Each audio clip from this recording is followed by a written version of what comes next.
아누리 휴먼북 라이브러리 휴먼북 인터뷰 시간입니다. 휴먼북 대상자는 이기수 사진작가님이고요. 일단은 간단한 자기소개 부탁드립니다. 네, 안녕하세요 여러분. 만나서 반갑습니다.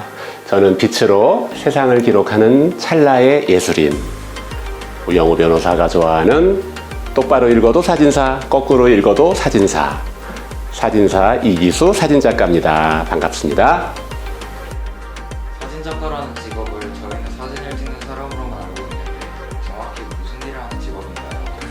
네, 사진작가는 사진 찍는 사람이라는 말은 맞는 말이에요. 특히 요즘처럼 스마트폰 카메라가 많이 보급이 돼서 사진 찍는 사람들이 누구나 다 사진작가라고 저는 생각을 합니다. 하지만 특별하고 분명한 어떤 목적이 있는 사진이 필요할 때는 조금 이야기가 달라지는 것 같아요. 직업적인 사진작가를 구별하는 기준이 이제 거기서부터 나오거든요. 여러분들이 만약에 어떤 사진이 필요해서 돈을 내고 누군가에게 사진을 찍은 경험이 있다면은 아마 쉽게 이해가 될 것 같은데요. 아기가 태어났을 때부터 찍는 신생아 사진, 그리고 누군가가 돌아가셨을 때 장례식장에 가면은 걸려있는 영정사진까지 우리는 그 모든 생애 동안에 굉장히 많은 사진을 필요로 하죠. 그렇죠? 특히 여러분들이 이제 학생이니까 학교에 처음 입학했을 때 학생증을 만들기 위해서 또 사진을 찍죠. 그리고 부모님과 여행을 만약에 해외로 간다면은 여권을 만들기 위해서 또 여권 사진도 찍을 거예요. 그리고 졸업을 앞둔 학생들이라면은 졸업 사진을 찍겠죠. 그쵸? 내가 요즘 어떤 거에 관심이 있어서 어떤 제품을 사고 싶어요. 그러면은 인터넷 쇼핑몰에 들어가서 제품을 고를 때 사진을 보잖아요. 그 다음에 리뷰를 보잖아요. 거기에 필요한 모든 사진들은 저 같은 사진 작가가, 직업적인 사진 작가가 촬영하는 그런 사진이라고 여러분들은 보시면 됩니다. 사진작가가 되고 싶었던 계기는 무엇인가요? 참 많이 받는 질문 중에 한 가지인데요. 보통은 어렸을 때부터 사진을 좋아했습니다 라고 대답을 하기는 해요. 근데 오늘은 여러분들께 좀 더 특별한 의미가 있었던 것을 이야기하고 싶어요. 제가 어렸을 때 본의 아니게 사진에 관심을 갖게 된 적이 있었는데요. 유치원 졸업사진을 찍었는데요. 제 표정이 너무 겁먹고 이런 표정으로 나온 거예요. 그래서 그 표정을 보고 그 사진을 봤을 때 너무 속상했어요. 어린 마음이지만. 그리고 나서 초등학교 졸업식 날 감사하게도 그때는 카메라가 많이 없을 때였거든요. 굉장히 귀할 때였는데 친척분께서 저를 위해서 카메라 한 대를 아는 친구분에게 빌려오셨어요. 나중에 알게 된 사실이지만 그분도 그 카메라를 써본 적이 없었던 분이에요. 그렇게 해서 새 필름을 그 카메라에다가 집어넣고 사진을 찍으려고 하는데 필름을 잘 못 집어넣으시는 거예요. 그래서 어떻게 해서 필름을 집어넣고 사진을 찍기 시작했죠. 근데 어린 마음에도 약간 분위기가 쎄했어요. 나중에 그 필름을 가지고 현상소에 갖다 맡겼는데 필름이 하나도 안 찍힌 새 필름이었어요. 정상적으로 돌아가지가 않고 계속 카운터만 진행이 됐던 거예요. 어찌나 속상하든지 그때부터 나도 사진을 좀 잘 찍어봐야 되겠다라는 그런 생각을 하게 됐습니다. 사진작가가 되고 나서 직업에 대해 만족하시나요? 네, 만족합니다. 사진을 하기 전에는 제가 대기업에서 한 5년 정도 직장 생활을 했었어요. 안정적이고 편하긴 했지만 사실 재미는 없었거든요. 그래서 계획을 세우고 공부를 다시 해서 사진작가라는 직업을 갖게 됐어요. 어렸을 때 꿈을 이룬 거죠.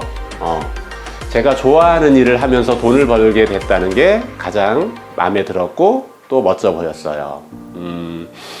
저뿐만 아니라 다른 저와 같은 그런 직업을 갖고 계시는 사진 작가님들이 아마 다 그러실 것 같아요. 사진작가라는 직업이 의외로 좋은 곳도 많이 가보게 되고요. 또 좋은 것도 많이 만나게 되고요. 좋은 사람, 멋진 사람도 많이 만나게 됩니다. 관련해서 제가 한 가지 재밌는 에피소드를 이 자리에서 한번 공개해 볼게요. 사진관을 처음 시작하고 얼마 안 됐을 때예요. 손님들이 오시는 것도 되게 부담스럽고 겁이 날 때였거든요. 근데 사진관 문이 열리고 어떤 손님이 들어오시는데 깜짝 놀랐어요. 머리가 이렇게 딱 깍두기 머리에 막 덩치도 커다란 조폭 형님들이 오신 거예요. 어찌나 놀라고 무서웠는지 그때 생각하면은 지금도 깜짝깜짝 놀랄 수 있습니다, 제가. 근데 그 놀란 마음을 어떻게 해야 돼요? 진정을 지키고 그분들 사진을 또 멋지게 찍어줘야 되잖아요. 직업이니까. 그래서 안내를 해드리고 필요한 사진이 무엇인지 여쭤보고 이렇게 저렇게 준비를 하시라고 소개를 해드렸어요. 근데 제가 아무리 봐도 사진을 찍기에는 이분이 너무 무서운 거예요. 표정도 그렇고. 그래서 제가 각도도 고객님 이쪽으로 조금만 돌아 앉아 보실게요. 고개를 조금만 더 돌려보세요. 팔은 좀 이렇게 올려보시고요. 좀 더 웃어볼까요? 이렇게 주문을 하는데 아니 글쎄 이분이 절대 누구 말을 안 들을 것 같은 분인데 제 말을 너무 잘 듣는 거예요. 그리고 한마디를 덧붙이셨어요. 이쁘게 찍어주세요. 그분을 만나면서 사진사는 어떤 사람이 와도 다 얼마든지 이렇게 응대하고 그분을 위해서 최선을 다하면은 아무리 무서운 분이 오셔도 다 사진사의 말은 잘 듣겠구나. 이 직업 참 멋진 직업이다 라고 그때 한번 처음 느꼈습니다. 사진작가로서 장점과 단점 한 가지씩 말씀 부탁드립니다. 네, 좀 전에도 이야기한 거랑 비슷하긴 한데요. 사진작가라는 직업을 갖고 있는 분들 대부분은 아마 그 일을 좋아해서 하는 분들일 거예요. 저도 마찬가지고요. 하기 싫은데 그 사진작가라는 직업을 억지로 하는 분들은 없을 것 같거든요. 반면에 일정한 시간이 정해져서 출퇴근을 할 수 있는 그런 일하고는 좀 다소가 거리가 있어요.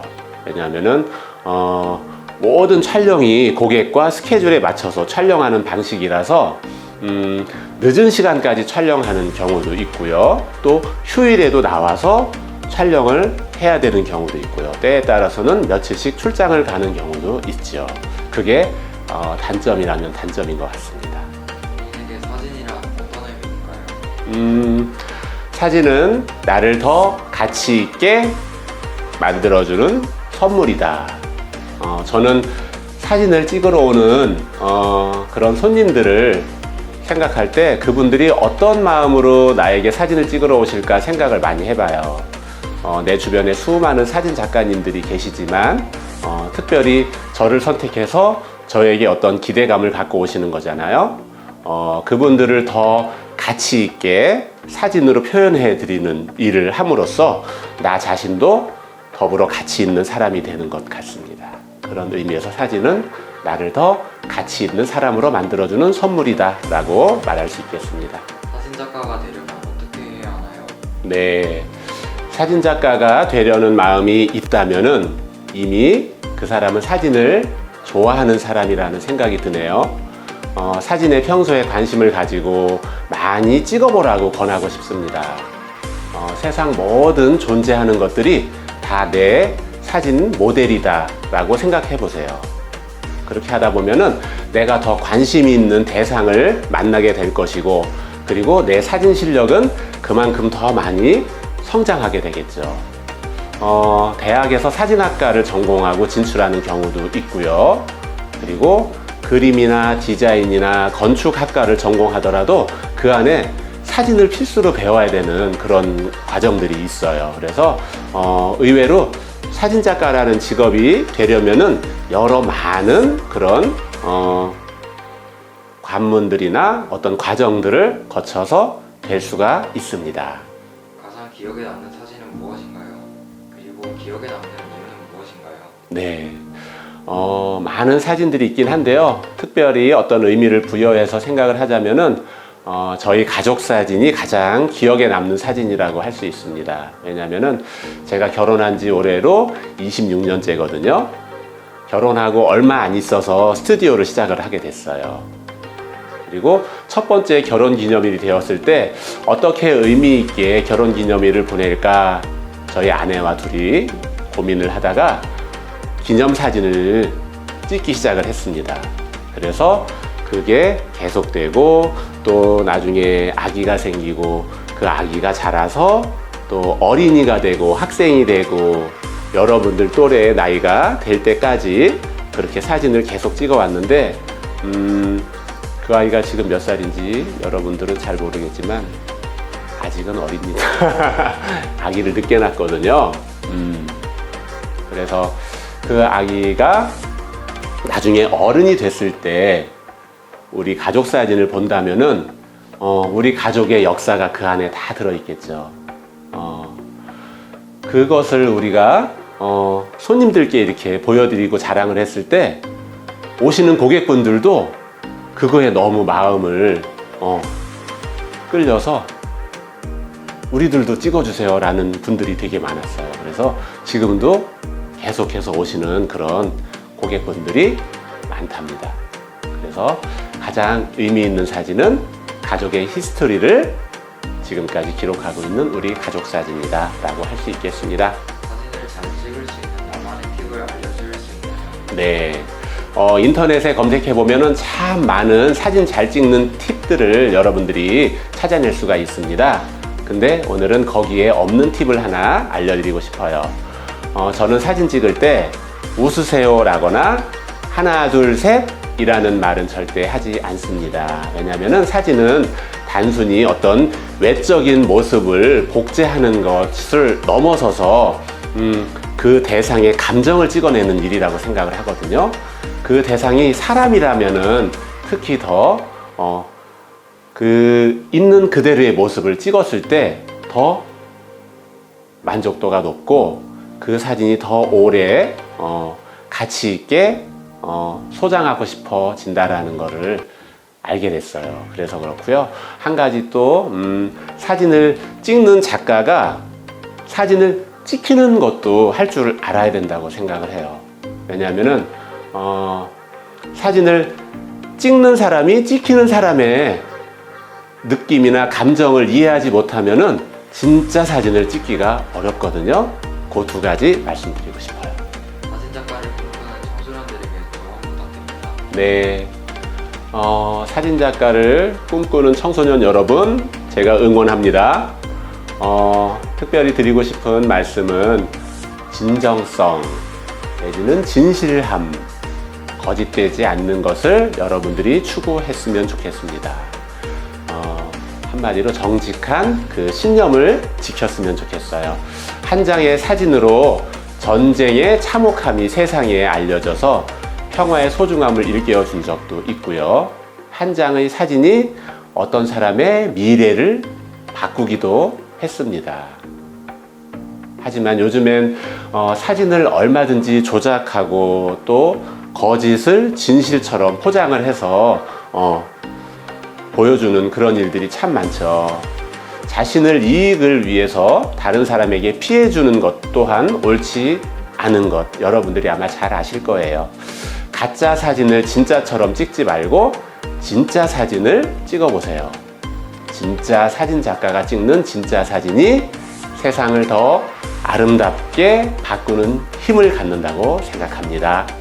지금까지 사진 속에 그 순간의 감정을 담는 사진 작가 이희진 것 같습니다. 감사합니다.